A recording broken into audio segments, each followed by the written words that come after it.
안녕하십니까. 네, 오늘은 그 순서에 따라서 또 마태복음 5장 10절의 말씀을 가지고 계속해서 공부해 보도록 하겠습니다. 자, 10절의 말씀은 의 때문에 박해를 당해 온 사람들은 때다. 하늘나라가 그들의 것이기 때문이다. 우리가 성경 말씀을 공부하면서 가장 먼저 그 헬라어와 또 직역된 한글 번역을 계속해서 살펴보면서 지금 공부를 하고 있는데요. 이것은 그 원문의 뜻을 정확하게 파악하기 위해서 헬라어와 번역된 한글을 가지고 뜻을 파악하고 있습니다. 이 원문의 뜻을 정확하게 파악해야지만 그 의미에 따라 제대로 된 해석을 할 수 있다라고 하는 것입니다. 비단 어떤 글이나 어떤 기록이 아니다 하더라도 어떤 사람의 말을 들을 때도 그렇지 않습니까? 그 사람이 말을 하는 그 정확한 그 의도를, 그 뜻을 파악하는 것이 중요하다라고 하는 것입니다. 그래서 저도 잘 알지는 못하지만 헬라어와 그 뜻을 굳이 사전도 찾아보고 여기저기 찾아보면서 말씀을 드리는 이유가 정확한 해석을 하기 위함입니다. 그래서 오늘 그 10절의 말씀을 보게 되면은 한글 번역 성경에서는 의를 위하여 라고 번역이 되어 있는 이 부분을 볼 수가 있습니다. 여기서 이 위하여라고 번역된 단어는 이 헬라어로 헤네켄이라고 하는 단어입니다.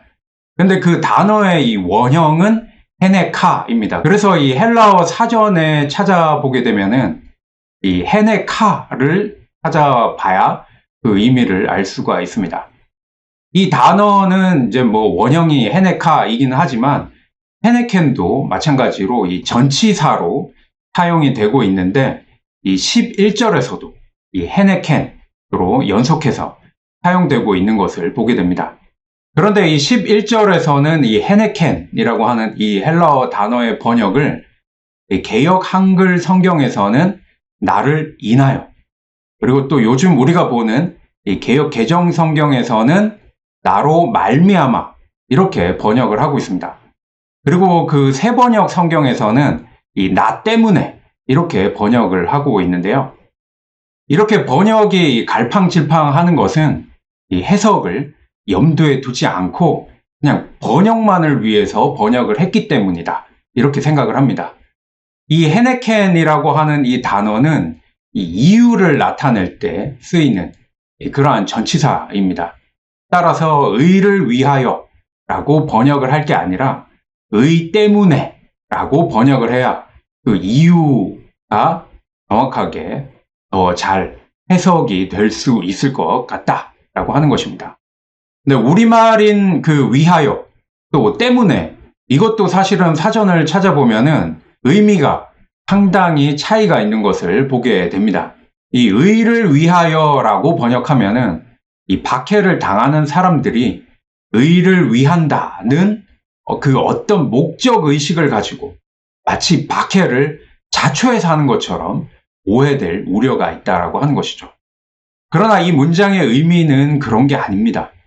박해를 당하는 사람들이 이 박해를 받는 이유가 그들의 의 때문이라는 그러한 뜻을 가지고 있습니다. 더욱이 여기 10절에 의 때문에 라고 하는 이 말이 뒤에 이어지는 그 11절에서는 나 때문에 라는 말과 의미상으로 연관되어 있음을 보게 하기 위해서라도 이 전치사의 번역은 때문에로 통일시킬 필요가 있어 보인다라고 하는 것입니다. 또한 동사의 시제를 소홀히 다룬 번역의 문제도 또 짚고 넘어가야 하겠습니다. 이 박해를 당하다라고 이 번역된 이 문장은 이 수동태로 사용이 되었는데 이 수동태가 현재 완료형입니다. 그런데 이 현재 완료형을 간과하고 한글 번역에서는 이 번역을 했습니다. 그래서 박해를 받은 자라고 이 과거형으로 이 번역을 해놓은 것을 보게 되는데요. 이 헬라어에서 현재 완료는 이 화면에 보는 것처럼 이 과거에 일어난 사건이 현재에도 영향을 미치고 있음을 나타낼 때 쓰이는 어법이기 때문에 과거에도 박해를 당했고 지금도 박해를 당하고 있다는 그러한 의미로 사용이 되었습니다. 따라서 박해를 당해 온 사람들이라고 이 현재 완료를 반영한 그러한 번역이 좋을 것 같다라고 하는 것입니다. 10절에서 예수님은 이 박해를 당해 온 사람들은 복되다 이렇게 말씀하고 있습니다. 그러면서 그런 사람들이 이 복된 까닭을 3절에서처럼 하늘나라가 그들의 것이기 때문이다 라고 이렇게 설명하고 계시는데요. 그런데 사실 설명을 들어도 복되다 하시는 그 이유가 쉽게 납득되지는 않습니다. 왜냐하면 박해당하는 것을 어떻게 복되다 이렇게 말할 수 있겠는가 하는 그러한 생각 때문에 그렇습니다. 상식적으로 박해당하는 것 자체를 이 복되다라고 말할 수 없기 때문입니다. 다만 복되다고 말할 수 있는 근거가 있다면 그 박해가 의 때문에 받는 박해라는 데서 의미를 찾을 수 있을 것 같습니다. 그런데 의 때문에 받는 박해에서 이 복되다고 하는 근거를 찾는다고 하는 것도 한번 생각해야 할 것이 있습니다. 그것은 바로 의의 잣대입니다. 이 의의 잣대라고 하는 것은 이 박해받는 자가 그 박해를 의 때문에 받는다라고 여길 수 있듯이 박해를 하는 사람 역시도 의를 위해서 내가 박해하는 것이라고 내세울 수 있는 일이다 라고 하는 것입니다. 쉽게 사도행전에 나오는 그 사도 바울이 되기 이전에 사울의 경우를 보게 되면은 그리스도인들을 박해하는 이유가 유대인으로서의 그 의 때문이었음을 보게 됩니다. 이렇듯 자기 정당성을 내세울 수 있는 의의 근거가 자기에게 있는 한 의의 충돌은 불가피하다라고 하는 것입니다. 예를 들어서 부부가 싸우는 것도 각자가 가진 이 의의 자기 정당성을 내세울 수 있는 이 의의 근거가 분명하기 때문에 서로 싸우는 것이지 않습니까? 또한 국가와 국가의 전쟁도 각 국가 간에 의의 정당성이 있어서 이것이 전쟁의 명분이 되곤 하는 것입니다. 또한 그 의의 근거가 종교나 신앙이 개입하게 되면은 그 싸움은 얼마나 잔인하고 사악하기 이를 데 없는가 하는 것을 우리는 역사적으로 많이 보게 됩니다. 우리 지난 시간에 팍스 로마나에 대한 이야기를 했었는데 로마가 가진 명분, 이 평화라고 하는 그 의의 근거가 자신들이 하는 그 전쟁을 거룩한 전쟁이라고 말할 수 있게 하는 것도 이런 식으로 힘이 의를 제압하면 힘이 곧 의인 것처럼 되어버린다라고 하는 것입니다. 그렇기 때문에 이 10절에서 말씀하는 이 박해를 당해 온 사람들이 9절에서 말씀하는 이 평화를 행하는 사람들이라고 하는 이 사실을 주목해야 할 필요가 있는 것입니다. 9절에서 말씀하는 이 평화를 행하는 혹은 평화를 만드는 그런 사람들이 이 박해를 당해 왔다는 말씀이고 그 박해의 빌미가 바로 평화를 행하는 그들의 의 때문이었다라고 하는 뜻입니다. 평화를 행하는 사람들과 박해를 행하는 사람들, 과연 어느 쪽이 의로운지는 그 행위와 그 삶으로 드러나는 게 아니겠는가 하는 그러한 설득인 것입니다.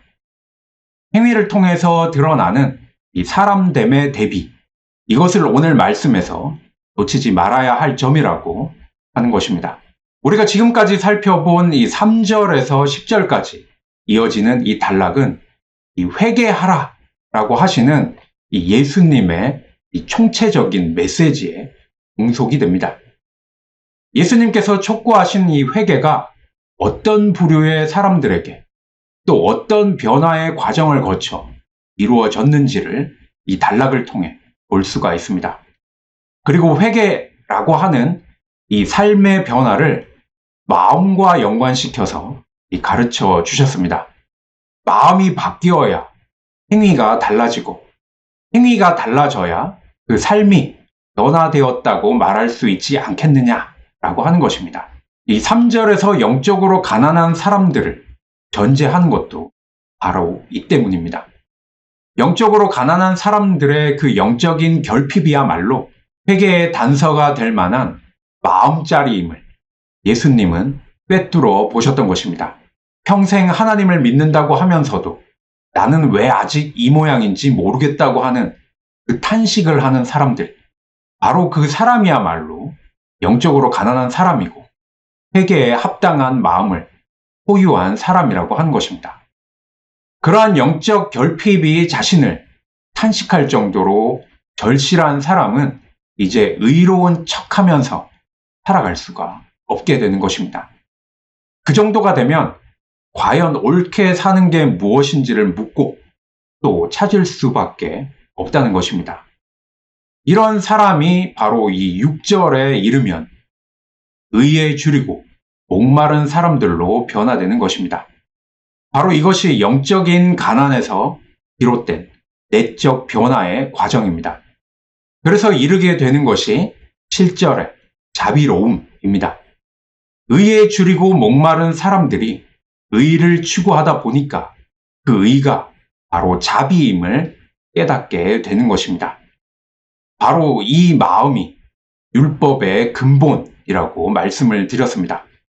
마태복음 23장 23절에 어떤 외식하는 외형적인 어떤 그런 것을 추구하는 것이 아니라 이 마음의 정의와 이 자비, 이러한 믿음, 그것을 가져야 한다라고 말씀하고 계시고, 또한 마태복음 9장 13절에서는 이 하나님께서 긍휼을 원하고 이 자비를 원하고 제사를 원하지 않는다라고 하는 그 뜻이 무엇인지 알아야 된다 하는 것을 말씀하는 것이고, 또 호세아 6장 6절 나는 이내 자비를 원하고 제사를 원하지 않는다라고 하는 것을 이 말씀하는 그 율법의 근본에 이르는 마음이 바로 이 자비라고 하는 것입니다.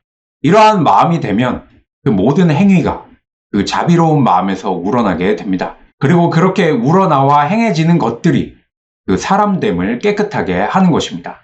이 8절에서 심적으로 깨끗한 사람들은 복되다고 하시는 것이 바로 이 때문에 그렇습니다.